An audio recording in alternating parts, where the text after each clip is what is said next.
Are vegans actually unhealthy? Does cannabis ruin your sleep? And why are so many men taking testosterone supplements? I'm Mitch. And I'm Greg. And we're the creators of the popular YouTube channel ASAP Science. Every week on our podcast Side Note by ASAP Science, we explain the science behind a controversial subject with recent research, up-to-date studies, and ridiculous stories so you are entertained while, bam, simultaneously learning. We're here to make science make sense. Download Side Note by ASAP Science wherever you get your podcasts. Frequency Podcast Network. Stories that matter, podcasts that resonate. Yesterday, Prime Minister Justin Trudeau was at a Honda facility in Alliston, Ontario. He was there to announce a massive investment in electric vehicle production. Today, Honda is making Canadian automotive history. With this announcement, we will be investing to create Canada's first comprehensive electric vehicle supply chain from start to finish. Immediately after that announcement, he stepped into a smaller room to sit down with us, with myself and the Big Story team. Hello, everyone. Get as comfy and cozy as you can in a break room in a Honda plant. No, break rooms are good places. I had great conversations here always, so glad to do it. The premise on our part for this discussion was simple: to bring context to the latest in what has been a series of electric vehicle investments in Ontario in recent years, but also to bring context to Trudeau's government's work on the climate file and how it has grappled with this crisis during its almost 9 years in office. Tackling climate change was a large part of Trudeau's initial appeal as a breakthrough candidate. The carbon tax is probably his singular policy.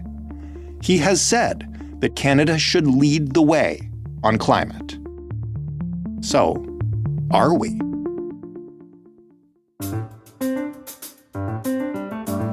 My next guest, I've always wanted to say this, needs no introduction. The Right Honourable Prime Minister Justin Trudeau joins me in a break facility at a Honda plant in Alliston, Ontario, where his government has made, in concert with Ontario's provincial government, quite an announcement. Welcome, Mr. Prime Minister. Thank you. It's good to be here, Jordan.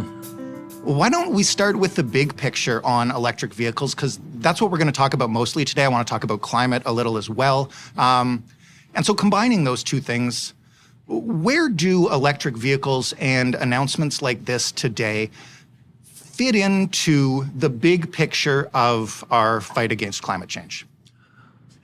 Well, the big picture is actually bigger than just the fight against climate change. It's the big picture of where we're going as a country and, how are Canadians going to thrive in a very, very different world over the coming decades. And that's something that we've all been thinking about for a long time. And for me, the opportunity to highlight that Canada is and should be seen as one of those places that if you're buying something that was made in Canada or created in Canada or invented in Canada or whatever, anywhere in the world, you should be able to say, okay, if there's a maple leaf on it, if it was made in Canada, I know that it was done well, that it paid well the workers, it's environmentally responsible, it's probably done in partnership with Indigenous peoples or at least in respect. Like that's a brand that as people around the world, customers and consumers around the world are looking at, okay, I want to be reliable in what I'm buying. I want to be thoughtful about what I'm doing. People should feel that if you're buying something in Canada,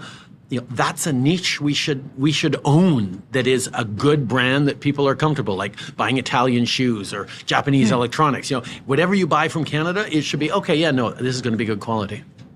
In terms of the climate, when you took over in 2015, climate was a big part of your campaign. At the time, I think I'm speaking for the way a lot of people feel, is climate was definitely a concern. We knew global warming was real. We knew it was going to hit us. Over the past 8 years, it seems to have hit us faster and at a scale that we probably couldn't have imagined back in 2015. How has your own thinking on climate evolved from how you saw it as a candidate and when you first got in office to what you see now, where you probably see some pretty awful reports frequently? Well, fighting climate change was one of the things that brought me into politics. I watched what the Harper Conservatives were doing or not doing on environment. And that was one of the things that contributed to me wanting to actually step into politics, which is something that for a number of reasons I'd chosen to stay away for or say no to all through my young life. So I came in knowing very much how dire it was, how much the challenges were that we had to face. What I don't think I gave proper weight to until I was actually really thinking about the public policy angles of it and what Canada could do was the opportunity that comes with the terrible reality of climate change. That yes, even as we're fighting climate change, the opportunity to be purveying solutions to the world, the opportunities to grow industries, to build businesses, to find economic growth in the fight against climate change, because people would throw around numbers like trillions of dollars worth of clean tech that is coming down the line. Well, how do we go from a country that has a big chunk of its GDP reliant on the fossil fuel industry? How do we take that advantage we have right now and have had from the past in energy and translate that into actually building those solutions of the future so that as the world shifts to other types of energy or certainly very different energy mix, Canada can still be part of it. And it was that sense of the long term that yes, even as we're seeing the worst wildfire seasons on record, we're seeing horrible impacts of climate change that's going faster than ever before, that sense for me that was always the biggest answer. Whenever a conservative or anyone would come up to me and say, yeah, but Canada's only 1% or 2% of emissions, if we stopped everything, the world would still be going to hell in a handbasket. My point is, well, yeah, but if we figure out how to reduce our emissions, then the way we do that will be really valuable to the world and therefore will contribute to Canada being able to thrive in a very changing world. Have we capitalized on those opportunities over the last 8 years? And I want to ask you a question that during every election cycle that you've run in and your opponents have run in, I've asked climate experts to grade the climate policies of the various parties. So grade yourself. It's been 8 years. As you mentioned, we just had the worst wildfire season in history. There are opportunities like this announcement, but we've also missed a lot of targets in that time. So how would you grade your government's climate response? Sorry, Jordan, which targets have we missed? I think we've missed a couple of Paris Accord targets. Have we not? Are we not on target for that? No, we haven't. You got me on that. We're very much on track. No, but it's understandable because we missed Kyoto. We were way from Harper being able to achieve any of his targets. Like we've had decades of governments saying, yes, the environment matters, but when comes time to saying to Canadians, okay, you got to pee in the dark and save 3 cents a night, or you've got to figure out how to reduce your consumption of electricity or reduce your consumption, people actually haven't been put on the spot of making those changes because change is hard and change sometimes feels more expensive even if you're going to end up saving money in the long term. So we've had successive governments, including Liberal governments, that were very good at creating national parks as political governments. You've done lots of governments. But are you actually protecting the areas that are outside of the national parks? Are you actually changing the way the economy works? That has always been much, much harder. And that's where our decision to bring in a price on pollution and use it as not just something that is going to be fighting climate change, but using it as a measure of affordability to actually put more money back in people's pockets, but also as an argument to global investors coming in saying, look, we are acting on fighting climate change. There's a steel plant in Hamilton that would have been paying hundreds of millions of dollars in climate change and a climate tax on a price on pollution by 2030, but they are now going to be shifting to electric arc instead, so they won't be using that kind of coal to fire their furnaces. These are the shifts that not just make sense economically, but they actually make sense in terms of good jobs. So actually being a government that is doing things where we're going to meet our 2030 targets, we're on track to surpass them, we're moving forward in a way that no government has ever seen before. That is a significant difference, and that's significantly better than any other government. Okay, so you nailed me on the targets. I got to point out, though, that, and I want to talk in a minute about why I thought that way, because I think that's important to the conversation we're having. But you also didn't give yourself a grade, your government grade. I used to be a teacher. I was in the business of giving people grades. As a politician, you get graded by citizens, and that happens in elections. And it doesn't really happen in between, although opinion polls can give you a sense of how people are feeling to a certain extent. But what happens in terms of grading, that happens in the elections. What I am confident about is the things we have done have significantly bent the curve, both in terms of reducing our emissions faster or changing the curve of our emissions more than any of other G7 partners. And we're actually seeing more global investment. As you heard earlier at the announcement, last year we were the number 3 country in the world for global foreign direct investment into Canada after the US and Brazil. We've seen a 60% increase since 2015 in money coming into Canada because people are seeing that there's exciting things happening in Canada where we're aligned on the 20, 25-year horizon that most big investments are looking at. Why do you think that the average person feels so negative about climate change right now? Obviously, it's a really serious issue. When you speak about it, you speak of opportunities in building for the future and investments like this one.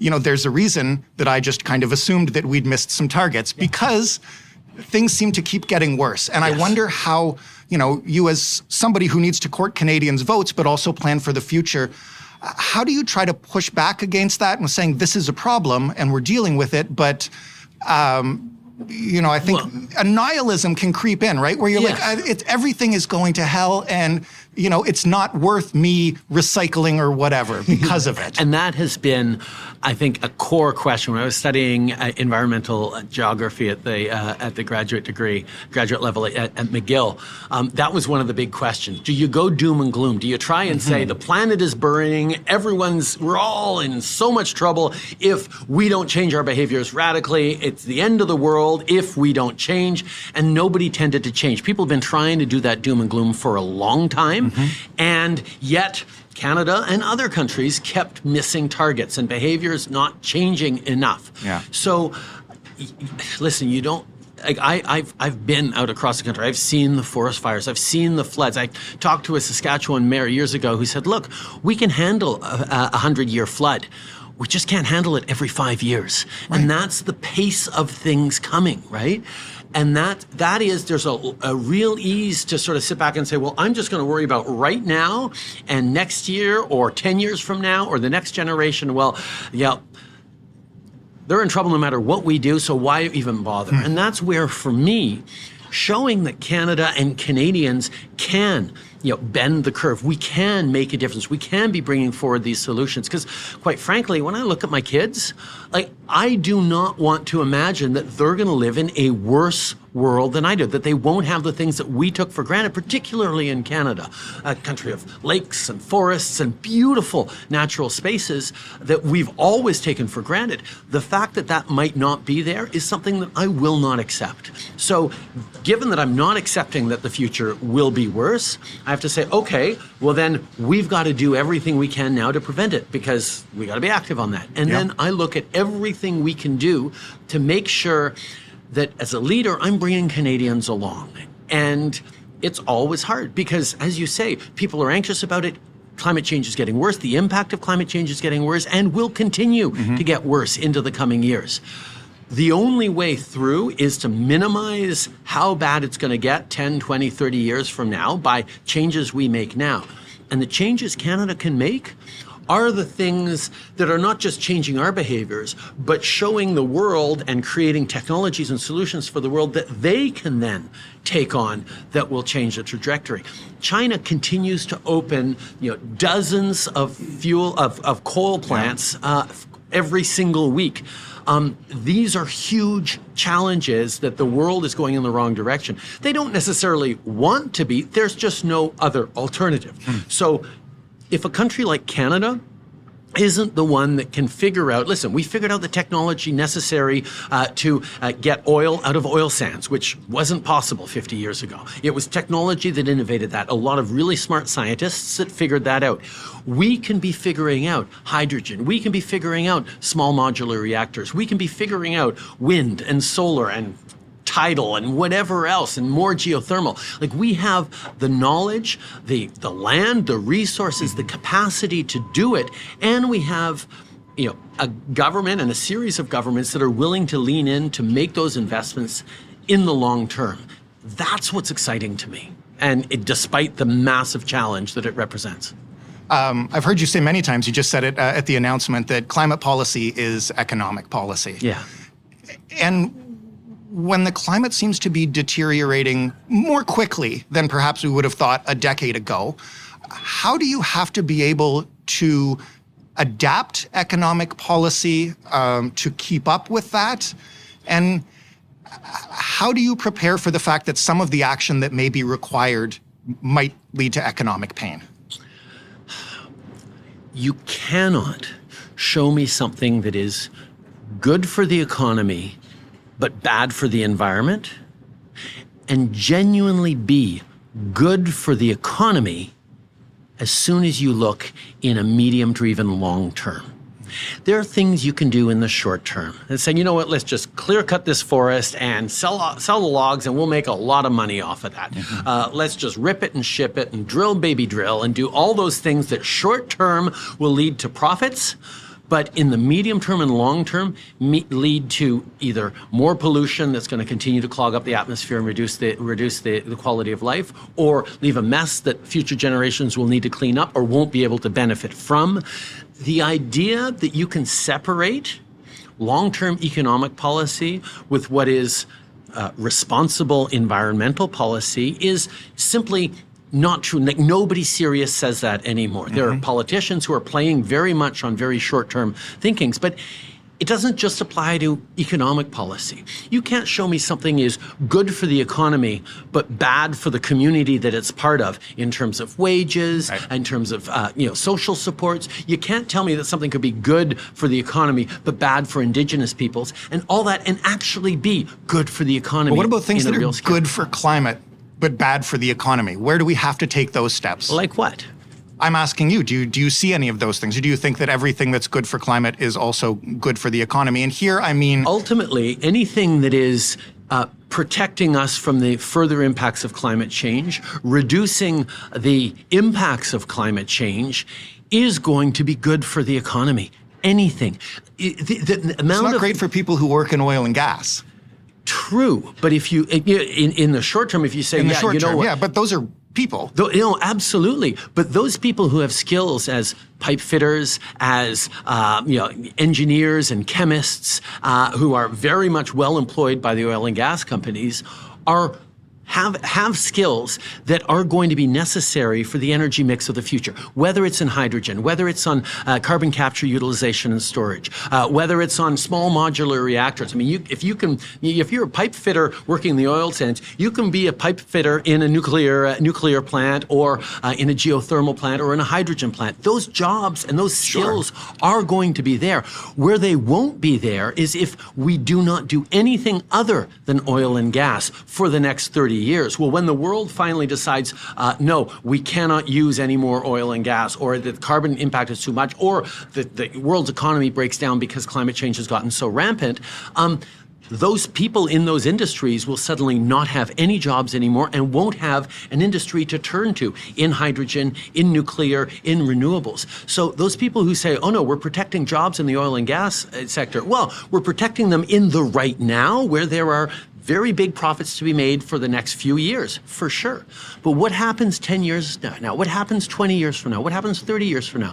I think of the community of Glace Bay, Nova Scotia, that used to be a big coal mining town, right? Mm-hmm. As soon as we started using less and less coal as a country, the mines shut down and a whole bunch of people had to look for different alternatives. And there weren't many alternatives there, but the world moved on from that. Right now, the world is trying to move on from a lot of our dependency on oil and gas. And if we are not part of thinking what the world's going to move to, and indeed creating what the world moves to, those workers right now and their kids are going to be in real trouble. In 2007, TV network CBS dropped 40 kids in the middle of the New Mexico desert as part of a brand new reality show. These kids would have to build their own society from scratch. And if this sounds like Lord of the Flies to you, well, it was meant to. We were on this mission together, and we were going to prove to the world that we could make a better society than adults could. I'm Josh Gwynn, and I want to know what this wild TV experiment was really about. Split Screen, Kid Nation, a 6-part podcast from CBC. Available now. How do you square that with some of the things that have been done to help the oil and gas industry, like pipelines, for instance, which are not just a right now thing. Those are things that are going to be contributing to the economy 20 or 30 years in the future, and we're investing in them. Yes. Are they good for the economy, bad for climate? How do you see that? How do you square that with, kind of what you just spoke about? That's a really good question, and that's something that we had to square right in the beginning.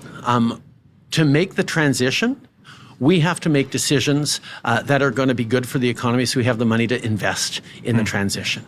And the fact that our oil and gas industry was almost entirely captive to the U.S. market and therefore getting a deep discount because of it meant that we weren't making the kind of revenues as a country that was going to be able to fund the investments and the innovation necessary to get to the next stretch. So building a pipeline to be able to get to new markets, to get a better price for our oil, is in the short and medium term going to be able to fund more innovation and more solutions. Now, not every government would have done that. Some governments would have said, no, we're just going to get more profits of oil and gas, and we won't put them into innovation. We won't put them into green electricity or anything like that. We're trying to do that because we know that it's part and parcel of how you secure that better and fairer future for Canadians.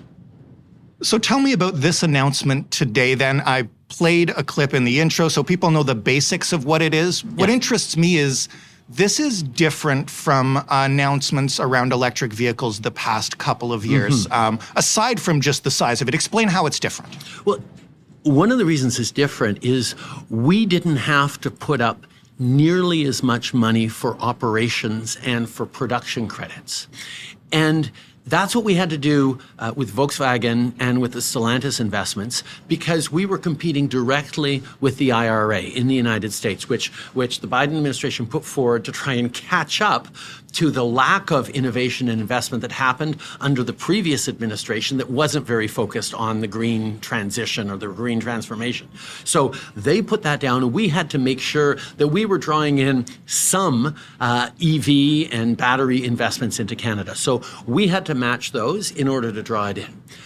But part and parcel of our thought was, once we have two big anchor investments, or even a third with Northvolt, then we've started to create an ecosystem that is reliable and attractive to other investors. So when Honda came to look at this, they said, okay, you know what? The climate and the environment that we're in terms of investing, knowing that the supply chains are coming, knowing that the critical minerals are coming, knowing that the workers are there, knowing that the government is serious about being committed to clean energy and clean electricity and climate responsibility, it makes sense for us to come be part of the ecosystem that we're building. And that's really a perfect example of what governments should be doing. Governments shouldn't have to support every step of the way an industry, from the beginning to end. We should be able to kickstart something that will become self-sustaining over the coming years. And 5 years from now, when companies come to invest in taking advantage of the whole context around EVs that we will be building up here in Ontario and across the country, it won't take nearly as much government investment to make them come to say, oh no, all the advantages are in Canada. So that's where picking the path and seeing where the puck is going, where the future is going to be, and getting to it, getting out in front of it, getting a head start on so many other countries is key to building that long-term success. You mentioned during the announcement, we have an incredibly aggressive EV target of 2035. When I think about electric vehicles, aside from announcements like this, I think about the gap between these new plants and these new batteries and getting these cars on Canadian roads. I don't make a bad living. I can't afford an electric vehicle. Yeah. Not very many people I know can. Those that can in a country like this are concerned about the infrastructure that comes with them and not being able to drive far enough to get to where they want to go. Yeah. How do you bridge that gap between all this new production and actually making sure Canadians can get into these cars and drive them where they want to go? Yeah. Well, part of it is just sending those clear and strong signals, making sure that we're showing that we are serious about this, that companies are serious about it, about creating them, about bringing down the prices. Part of it is the direct incentives we give. We're still giving incentives to consumers who buy EVs. We're looking at the secondary market incentives as well. We're looking at trying to make it easier. We're investing massively in charging stations across the country. But if you think back, any early adopter to anything, I mean, think of someone who bought the first iPhone, and think of how that clunk is clunky compared to what our smartphones are today, what our iPhones are today. In the beginning, it takes a little time, and people are coming out saying nobody will ever buy an iPhone. It's all the things that are wrong with it when it first came out. It takes people willing to step up and say, no, this is the right thing to do, even though it's not widely adopted. I have the ability or the capacity to invest in it now, and I am confident that this is the way things are going. And that's the decision that we made as a government. We know that the world is going towards electrification and towards electric vehicles. How exactly we get there, what the perfect model is going to be, companies will be fighting hard to figure that out. Ford just recently saw a little bit of a hiccup in their plans. Like, there's going to be that as we move towards new technologies. But anyone who wants to make the argument that no, the world isn't going towards electric vehicles is not watching closely what's actually happening and where people want to be, and how our confidence both in Canadian workers and innovation and the ability of people to meet this need that everyone has, that, boy, we want to be able to save money when we're driving. We want to be able to protect the planet for our kids. We want to be able to do the right thing. It'll get easier and easier, but if someone doesn't start when it's hard, if a government doesn't start when it's hard, you're never going to get there, or you will be captive as a customer of some other country that took the chance to do it. We have everything aligned right now, particularly at a time where Russia's invasion of Ukraine, the insecurity of the supply chains we all saw post-COVID, realizing reliable, friendly, stable partners who have critical minerals, who have quality communities and great manufacturing installations and ambitious workers, all those things together is a real advantage. And that's where companies from around the world are looking to come to Canada to work with Canadians to build that future. I want to talk a little more about getting Canadians on side with climate policy. There's a lot of angry axe the carbon tax sentiment out there right now. And what I find really interesting is that support among Canadians for taking action on climate keeps growing. Yes. And support for the carbon tax has been falling. What is happening there? What do you see when you look at those numbers?